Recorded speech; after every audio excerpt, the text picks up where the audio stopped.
Hello everyone, and welcome back to another True Crime Mysteries video. Thank you all for being here. Today we're going to be discussing 2 more hired hitman fails.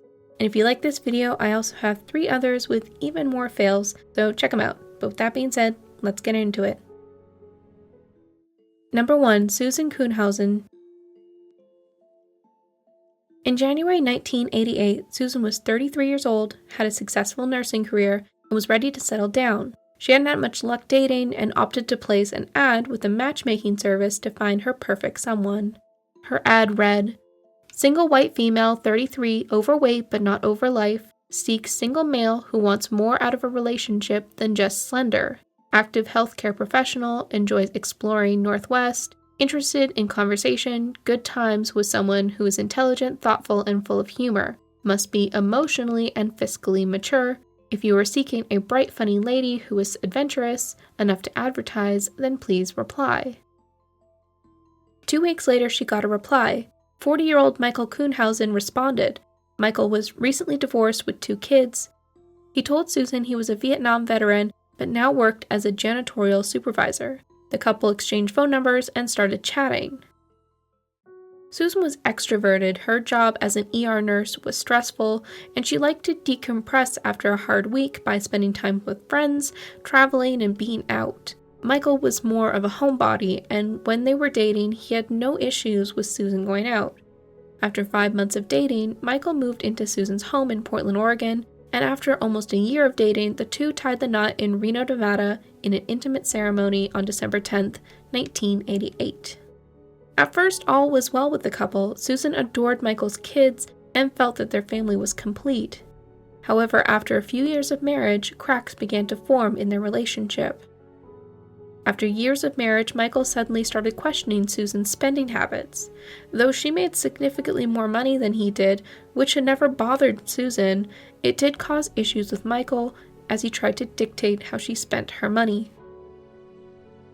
He also started having angry outbursts, which had started becoming more and more frequent.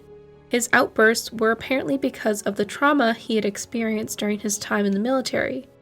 When Susan investigated his military history, however, she discovered that Michael had never seen combat and had worked a desk job, which wasn't what he'd told her. His outbursts became increasingly angry, and it began to scare Susan, and she placed an ultimatum: go to counseling and get help, or divorce. By 2005, little had changed in their marriage, and Susan brought up a trial separation. Michael moved in with his father, but the couple still saw each other often, and by now they had grandchildren, and they attempted to keep things as normal as possible for their family, attending family events together and maintaining a friendly relationship. All the while, they still tried to work on their marriage in hopes of reconciling. However, Susan came to realize that while they were separated, she was thriving, and she started enjoying her life for the first time in years and came to the realization that she didn't want to be married to Michael anymore. She asked him for a divorce in the summer of 2006. After that, her relationship with Michael began to deteriorate. On September 6, 2006, Susan came home from a nursing shift at Providence Portland Medical Center. She needed to get ready to attend a nursing convention out of town. She disarmed her home alarm system, walked through the mudroom, and found a note by the microwave from Michael saying, "Sue, haven't been sleeping, had to get away, went to the beach." Susan had asked him to house sit, and she guessed this was his answer. Michael always had a key to her home and had his own alarm code. Susan never had a second thought about changing it after he'd moved out. She walked to the front of the home and checked the mail. Coming back in, she noticed something odd. Her bedroom was very dark. She thought she'd left the curtains open that morning, something that she did every day. When Susan approached her bedroom, a man jumped out from behind the door. The man was 5'9", almost 200 pounds, wearing a baseball cap pulled low, with slacks, a striped shirt, and yellow rubber kitchen gloves. He was also holding a red and black claw hammer. The man attacked her, hitting Susan in the head several times. Susan knew she had to do something or she was going to die. Susan began the fight for her life. She wrestled the hammer away from the man, but then lost it in the struggle. She fought ferociously, hitting, biting, even going as far as tearing through his pockets to leave further evidence. She thought she was going to die, and if she was going to, she was going to leave as much evidence as possible. She remembered something her father had told her. He said that if she was ever attacked, to get as close to the person attacking as possible. His reasoning was that if you are close to someone, it minimizes the impact of the blows. Her father also worked in construction, and he told her that if she ever had to use a hammer in self-defense, to always use the claw end. Her job as an ER nurse had also inadvertently trained her for a moment such as this. Nurses in the ER are faced with unpredictable patients, and they were required to regularly attend self-defense classes. Until this night, Susan had never been required to put that training into action. Susan wrestled with the man until she managed to swing her leg over his body and got her left arm around his neck. She got the man into a chokehold. She kept asking, "Who sent you here?" Susan kept him in a chokehold until he changed color and stopped moving. The fight lasted 14 minutes. After he stopped moving, Susan grabbed the hammer and rushed to the neighbor's house so they could call 911. This is a portion of that transcript. 911 dispatcher. What did she use on him? She strangled him. What else did she do? The neighbor. She put a chokehold on him. Dispatcher. I've got help on the way. Stay on the line. Neighbor. She has the hammer here. Dispatcher. Don't touch it. Don't touch it. Just leave it there. Neighbor. She hit him in the head several times. That's the hammer he had with him. She struck him and she strangled him, and she thinks he's dead. Dispatcher. Was he by himself? Neighbor. Did he have anybody with him? No. She expressed a concern it may have been her ex-partner who sent the person. Dispatcher. Have there been any problems with her ex-husband or her ex-partner? Neighbor. She did talk to Mike, her ex-partner, and asked him to house sit for the cats, and he said that he couldn't do it. He was on his way to the beach. He left her a note. He knows the alarm. Dispatcher. Okay, that's good information to pass to the officers. When the police arrived at her house, they found the man in the hallway deceased. The wallet in his pocket revealed him to be 59-year-old Edward Dalton Haffey. It was discovered after an autopsy that Haffey had a near-lethal dose of cocaine in his system at the time he attacked Susan. He had an extensive criminal history and was known to abuse substances. Susan was never charged. The police considered the action self-defense. Haffey had a lengthy criminal history, including murdering his ex-girlfriend in 1991. He only served 9 years in prison for her murder. Police first thought it was a burglary, but there were no signs of forced entry into the home. The next day, Susan went into the house with a friend to pack a bag, and while there, they found a backpack in the basement that Susan had never seen before. Inside, there were several personal items, and it was quickly determined to belong to the man who had attacked her. Inside was a pay stub, medication, some other stuff, including information that implicated her ex-husband, Michael Kuhnhausen. A date book that said, "Call Mike, get letter." Alongside was Michael's new cell phone number. The pay stub was also for the company that Michael worked for, and Haffey was a Vietnam vet. They'd worked together for 2 years, and it hadn't taken long for detectives to put 2 and 2 together. Susan had told the police that the alarm was set when she'd come home, so her husband must have deactivated it for this man, as he was the only other person with the code information, likely when he dropped off the note. Authorities started to look for Michael. On September 8th, they found he had left a suicide note at his father's place. A portion of it read, "All I ever wanted was to be loved, and every time I had it, I fucked it up." The police put out a bulletin for him, and they had also discovered through financial records that he'd purchased a revolver. On September 13th, they finally found him outside the Kaiser Sunnyside Medical Center, saying he was checking himself in and had nothing left to live for. They put Michael on a psychiatric hold for 11 hours, then they placed him under arrest for conspiracy to commit murder. Michael didn't have any life insurance policies that were still connected to Susan.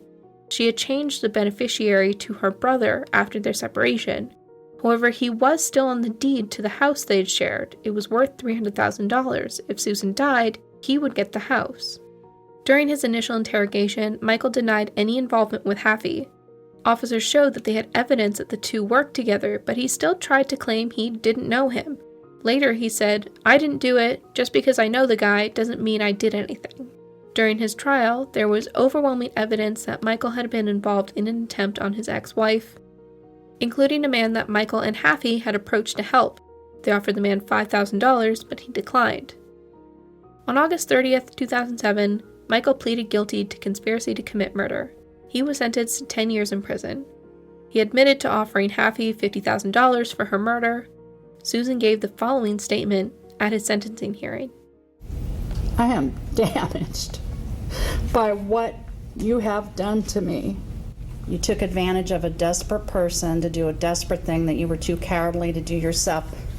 If I ever believed that you deserved to be dead, I would have at least had the balls to kill you myself.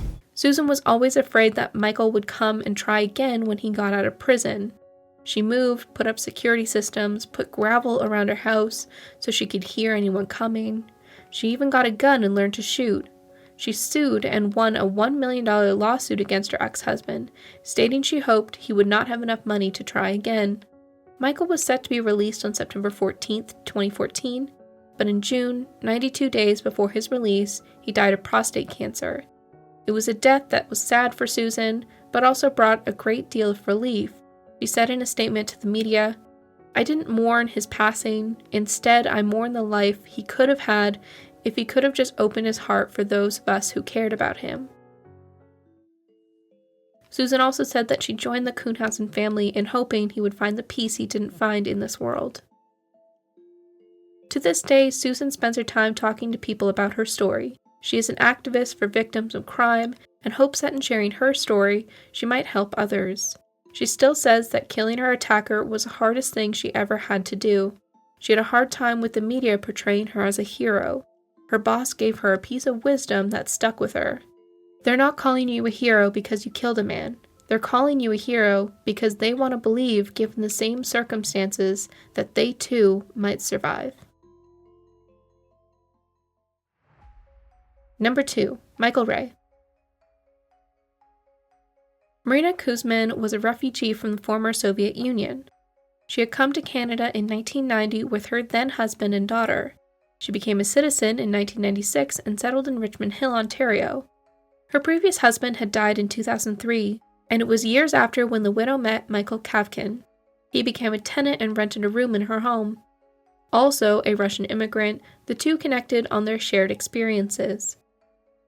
The two began dating in 2008. Everything seemed to fall in place for the couple. Both were older, Ray was divorced himself, and it seemed like a happy relationship.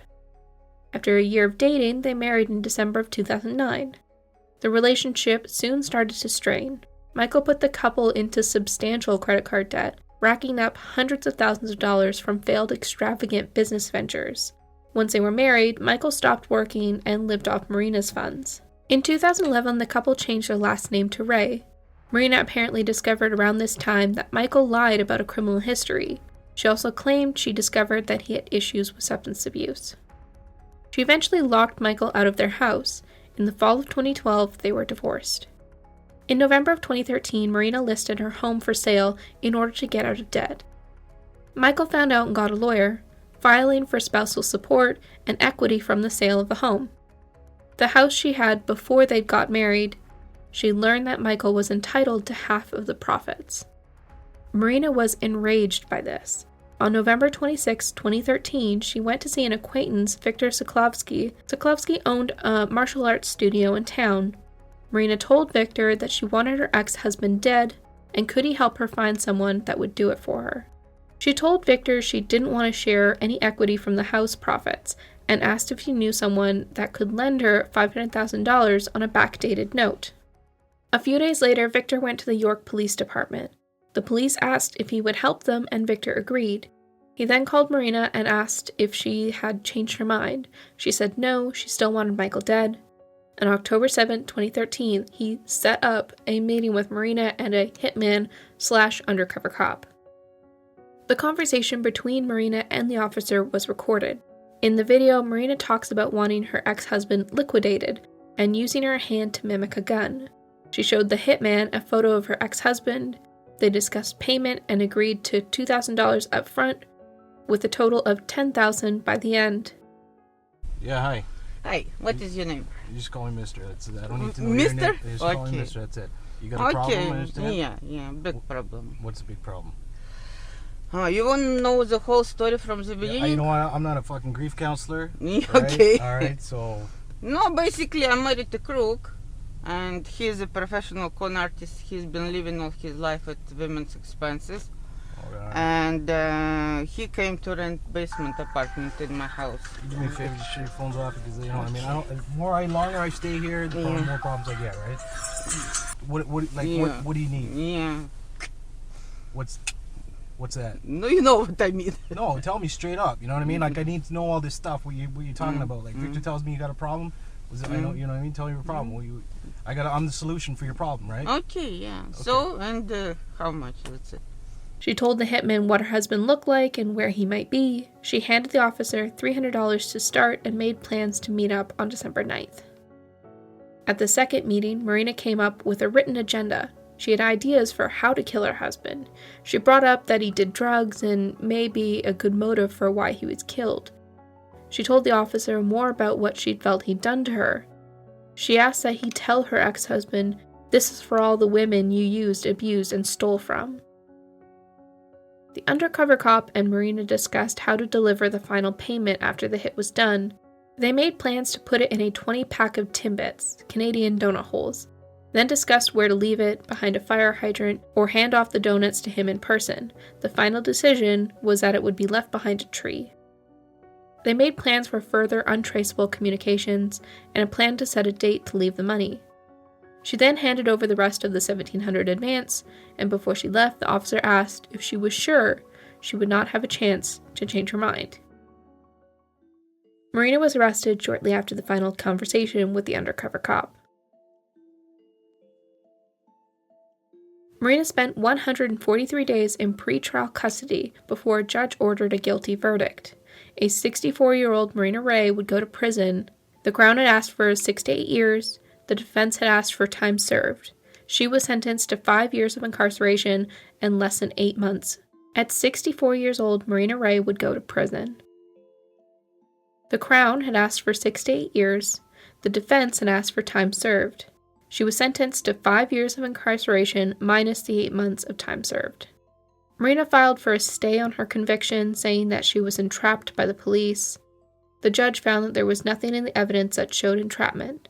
Marina then filed an appeal stating that she was in extreme emotional distress, that she went along with it in fear of herself and her family.